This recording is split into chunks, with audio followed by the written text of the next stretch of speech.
అభివృద్ధికి పూర్తి స్థాయిలో సహకారం అందించాలని గన్నవరం నియోజకవర్గ శాసనసభ్యులు యార్లగడ్డ వెంకట్రావు రాష్ట్ర ముఖ్యమంత్రి నారా చంద్రబాబు నాయుడుకు విజ్ఞప్తి చేశారు. ఈ మేరకు సచివాలయంలో ముఖ్యమంత్రిని మర్యాదపూర్వకంగా కలిసిన వెంకట్రావు నియోజకవర్గ సమస్యలపై వినతి పత్రాన్ని అందజేశారు.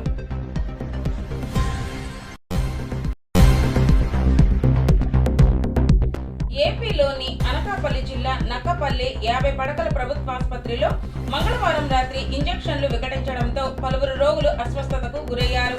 నక్కపల్లి ఎస్ రాయవరం మండలాల్లోని పలు గ్రామాలకు చెందిన రోగులు బాలింతలు 2-3 రోజులుగా ఆసుపత్రిలో ఉన్నారు.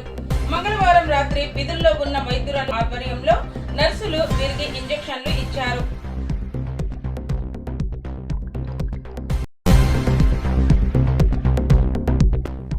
ఆంధ్రప్రదేశ్లో వచ్చే నెలలో అన్న క్యాంటీన్లను తిరిగి ప్రారంభించాలని ప్రభుత్వం భావిస్తోంది. ఆగస్టు 15న స్వాతంత్ర దినోత్సవం కాబట్టి ఆ రోజు కొన్ని క్యాంటీన్లను పేదలకు అందుబాటులోకి తీసుకువచ్చే విషయాన్ని పరిశీలిస్తోంది. అయితే అధికారికంగా ప్రకటన మాత్రం రావాల్సి ఉంది. ఏపీ ప్రభుత్వం తొలి దశలో 183 క్యాంటీన్లు ప్రారంభించాలని టార్గెట్గా పెట్టుకుంది.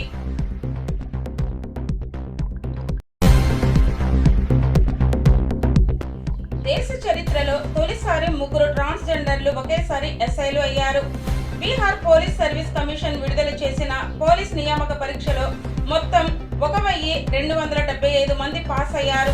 అందులో 3 ట్రాన్స్జెండర్లు ఉన్నారు.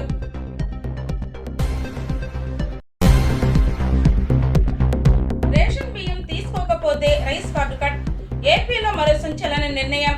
రేషన్ బియ్యం దందాకు ప్రధాన కారణం ఆ బియ్యంను ప్రజలు తినకుండా బ్లాక్ లో అమ్ముకోవడమే అంటున్న అధికారులు ఎవరైనా డిపో వాళ్లు గాని వాహనాల్లో కొన్నట్లు తెలిస్తే వారిపై చట్టపరంగా చర్యలు తీసుకుంటామని అన్నారు.